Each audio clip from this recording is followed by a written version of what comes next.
Halo Gitaler, selamat datang kembali di channel Hobi Gital. Di video kali ini aku kasih judul niat boleh, tapi arahnya. Yang aku maksud di sini adalah arah pengembalian bola ya. Di sini aku tadinya mau partneran sama Andi tapi nggak jadi ya. Soalnya kuku jariku pecah dan mangap jadi berdarah. Ya waktu aku main di sini nggak seberapa ini ya. Aku nggak tahu kalau itu ternyata mangap, cuma yang aku tahu sakit sih kuku jempolnya. Baru di rumah baru aku lihat kalau pecah. Oh, ini off topic dulu ya, sekedar tips saja. Biasanya kalau kuku kaki kita itu pecah, itu bisa ada beberapa sebab ya. Yang pertama memang kesehatan kuku kita itu buruk, atau mungkin dari makanan atau mungkin karena kurang gizi.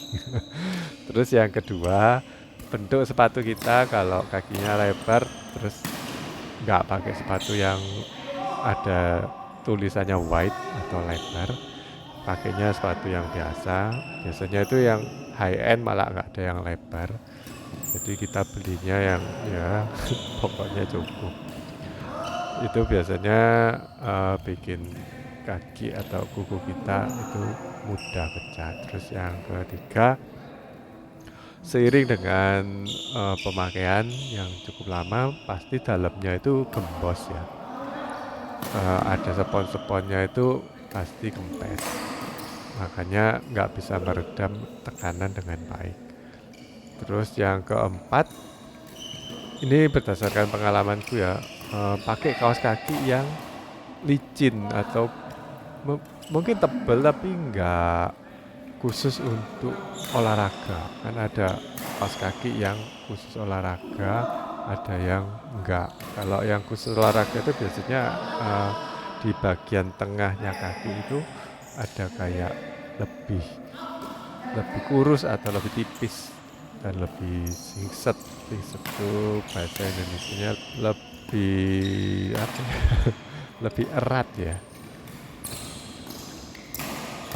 Nggak cuman itu, kadang-kadang memang ada bahan dari kaos kaki yang licin. Setelah beberapa kali dicuci pun masih licin. Mungkin bahannya itu tebel ya, saking tebelnya itu jadi kalau dipakai nyaman, kalau buat jalan nyaman. Tapi waktu buat main itu di dalam sepatu kakinya bisa meluncur sendiri di dalamnya sepatu. Jadi waktu kita habis lari terus ngerem, itu kaki kita jadi jalan di dalamnya sepatu, makanya terbentur. Harusnya kan nggak boleh kayak gitu ya. Untuk mengatasinya sih biasanya aku jadi ini ya, harus niat untuk nyereti atau mempererat tali sepatunya mulai dari ujung kaki sampai yang di daerah yang dibuat kita untuk ngikat talinya itu ya. Jadi ditarik semua sampai benar-benar erat. Dan yang tips yang terakhir itu aku baru tahu. Sebelumnya aku nggak punya masalah dengan kuku pecah. Paling cuman ya eh, warnanya jadi putih mungkin karena ada yang ngongkek atau naik dikit, tapi nggak sampai pecah. Baru karena kaos kaki yang aku beli tempo hari, karena beli di gedung sih, karena lupa bawa kaos kaki, jadi beli di gedung, akhirnya pakai yang itu terus kukunya ya satu dua kali waktu kaos kakinya baru nggak apa-apa, tapi lama-lama kukunya pecah. Selain juga karena sepatuku udah hampir 1 tahun sih. Lalu faktor yang lain itu insole atau sole dalamnya itu udah rusak. Kadang-kadang kita harus ngecek ya. Ada insole walaupun nggak rusak, tapi kalau kita beli sepatu dari pabriknya biasanya dikasih yang licin atau yang nggak ada gerigi-geriginya. Dan, em, Ada sih kalau kita beli khusus insole mereknya, ada Victor, ada Lining, ada Yonex, itu yang mahal biasanya ada gerigi-geriginya buat biar kaki kita itu gak jalan waktu di dalamnya sepatu atau meluncur di dalamnya sepatu, itu yang bikin kaki kita stres atau kuku ya, kuku atau ujung jari kita sakit itu di situ. Oke, kita langsung aja masuk ke topik pembahasan kita ya. Aku lihat ya ini kalau teman-teman ngelihat Coach Jimmy kan coach dan Neville masih dalam tahap belajar, Andi juga masih dalam tahap belajar. Jadi sebenarnya gak imbang kalau kata teman-teman. Tapi ya mau bagaimana lagi karena kakiku sakit ya, alasan. Tapi aku lihat semangatnya Andi sama Neville itu nggak kendor. Jadi masih tetap kepingin menang. Padahal kan ada yang sebelum bertanding udah takut duluan ya. Oh, lawannya kayak gini ya pasti kalah. Tapi kalau Andi sama Neville masih niat mainnya, masih banyak masih rajin. Nah, aku pikir niat aja itu gak cukup, tapi kita harus atur penempatan bolanya juga. Seringkali aku lihat anak yang sebenarnya skillnya cukup bagus, tapi penempatan bolanya itu masih kurang strategis. Walaupun tetap kembali dan nggak out atau nggak nyangkut ya, berarti kan bagus sebenarnya kualitas pukulannya mereka. Cuman arahnya nggak mempersulit lawan, dan itu kadang-kadang yang bisa bikin mereka kalah. Lalu kita juga harus perhatikan, walaupun arahnya kita tahu mana yang lebih sulit buat lawan, tapi kita harus mempertimbangkan skill kita. Kira-kira kalau kita nempatin pakai drop shot itu bisa tipis nggak ngenet, bisa tipis nggak, kayak begitu. Kita harus memahami diri sendiri dulu, nggak boleh cuman ngandelin strategi. Terus kadang-kadang ada loh pemain yang aku pikir skillnya nggak bagus tapi strategi atau penempatan bolanya itu bagus, tapi ya masih sering nyangkut. Walaupun kadang-kadang aku juga kaget, kok ditempatin di situ, tapi ternyata nyangkut. Ya cuman arahnya aja yang bagus tapi nggak dapetin poin. Seperti Neville ini kalau mau drop shot kan juga bagus. Dia itu nunggu terus baru dipukul, kayaknya kayak nyemes tapi ternyata di net. Nah, itu kadang juga bikin aku kaget. Malah aku seneng kalau Neville itu nyemes karena nyemes lebih mudah dikembalikan daripada kalau dia itu pura-pura nyemes tapi ngasih drop shot. Nah itu udah beberapa kali ya aku disemes di daerah forehand, terus aku buang ke sisi satunya. Itu bisa karena nyemesnya itu maksa, jadi ngambang, terus berada di daerah masih di bahu atau daerah kepalaku. Jadi aku mudah banget untuk membelokkan bola ke arah sana. Nah barusan ini juga aku salah ya nempatin di tengah, karena aku pikir coach ini yang nanti cover di depan, ternyata enggak. Kalau kalian ingin belajar penempatan bola ya kalian lihat coach ini aja. Di sini yang paling bagus penempatan bolanya itu coach ini.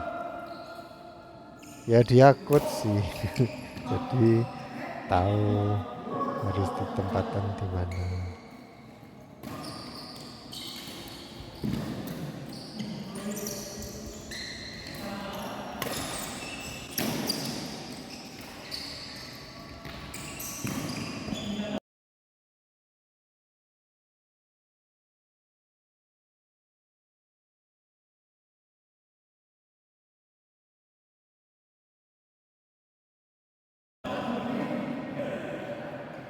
Kenapa kok Andi tuh harus lari-lari dari silangnya sini ke netnya? Karena dia tuh gak siap dari sewaktu Neville tuh jadi ngambil atau enggak itu tadi. Ternyata kayaknya mau diambil Neville itu udah langsung siap-siap di depan, soalnya kayaknya Neville ini mau ngasih lurus kan. Andi nggak bisa baca pikirannya Neville, tapi kan bisa lihat gerakan terakhirnya. Kayaknya Neville ini mau ngasih ke depan lurus ini. Jadi aku harus siap-siap nanti kalau lawannya ngenet atau ngasih di depan, aku bisa ambil. Nah, ternyata memang betul dikasih di depan. Nah, Jimmy itu sebenarnya juga sampai kakinya sakit ya, jadi kayak bola-bola tipis kayak gitu itu dia agak sulit untuk maju ke depan. Ya untungnya bolanya Andi nggak masuk ya. Tapi Coach Jimmy bilang bagus itu. Nah, seperti aku udah dibilang ya, penempatanmu kadang memang bagus, tapi skillmu sampai ke sana enggak. Kadang-kadang penempatannya bagus, tapi skillnya nggak nyampe pada akhirnya. Nah, kayak level gini, penempatannya sebenarnya bagus kan, disilang sama Kojimi terus kasih di net. Kayak kalau tipis bagus itu, tapi saking ngejar tipisnya terus nyangkut. Nah, jadi itu semua kayak harus balance ya antara skill dan penempatan bolanya. Terus kalau udah punya skill, penempatan bolanya bagus, tinggal niatnya aja. Kadang-kadang kita ngeremehin lawan karena kita merasa skill kita udah bagus, terus kita mainnya gak niat. Ini aku ulangi videonya, aku lebih seneng kayak mainnya Neville daripada mainnya Andi, karena waktu Andi ngambil di belakang, Neville tetap fokus untuk ngelihat ke depan. Walaupun pada akhirnya memang nanggung ya, dia terlambat untuk maju ngambil di net.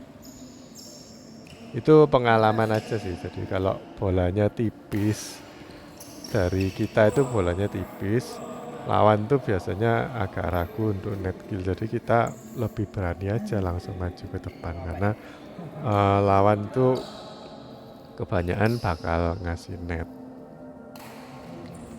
Kemarin itu aku juga kepepet ya, jadi habis lari-lari terus ke depan, akhirnya nggak notut untuk ngangkat bola karena bolanya tipis di net, jadinya aku netting dan ambilnya itu udah agak bawah gitu.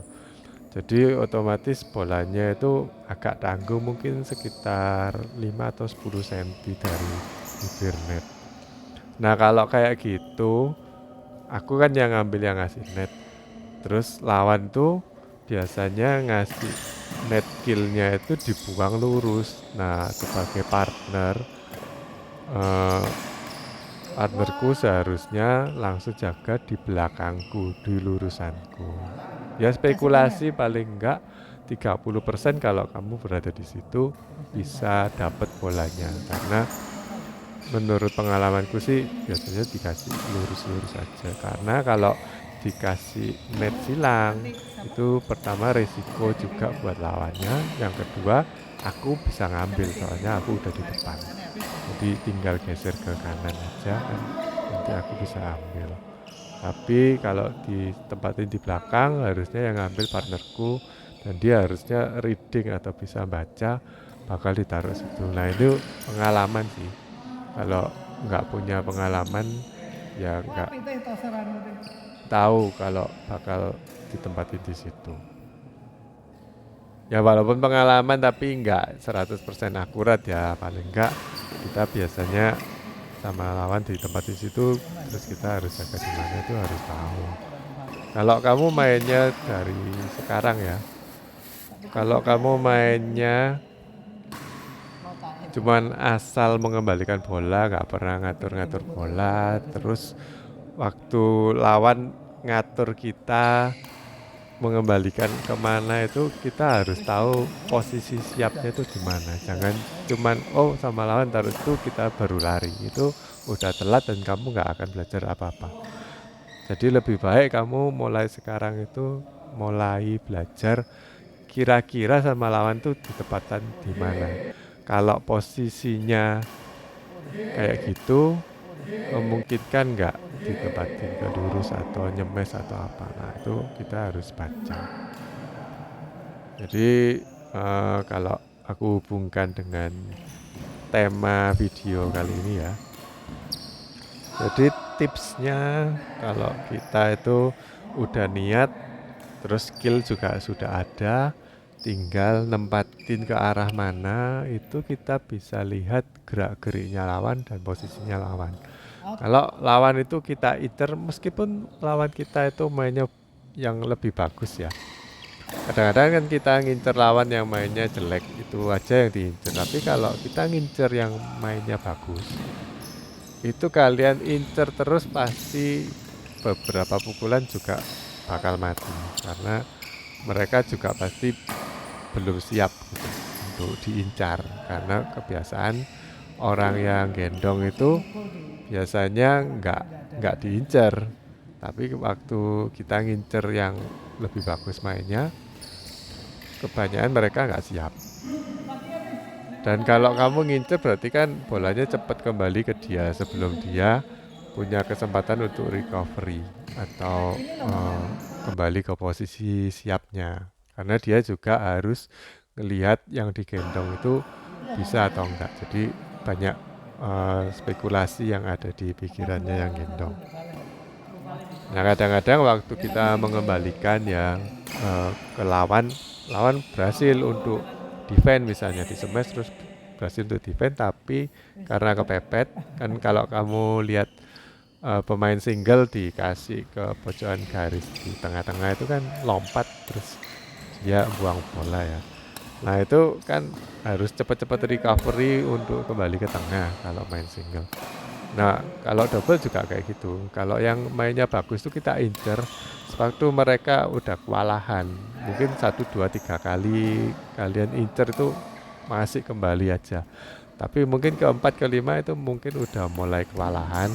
Itu kalian baca olah tubuh atau gerak tubuhnya itu dibaca. Kayak gitu posisinya sebaiknya kita incer bagian mananya lawan. Walaupun arah pengembaliannya tetap di situ, tapi pasti dia kewalahan soalnya posisinya itu udah nggak enak. Oke guys, gitu aja ya tips-tips dari aku. Semoga bermanfaat. Kalau kali ini semoga bermanfaat. Jangan lupa like, komen, dan subscribe. Sampai jumpa di video berikutnya. Dadah.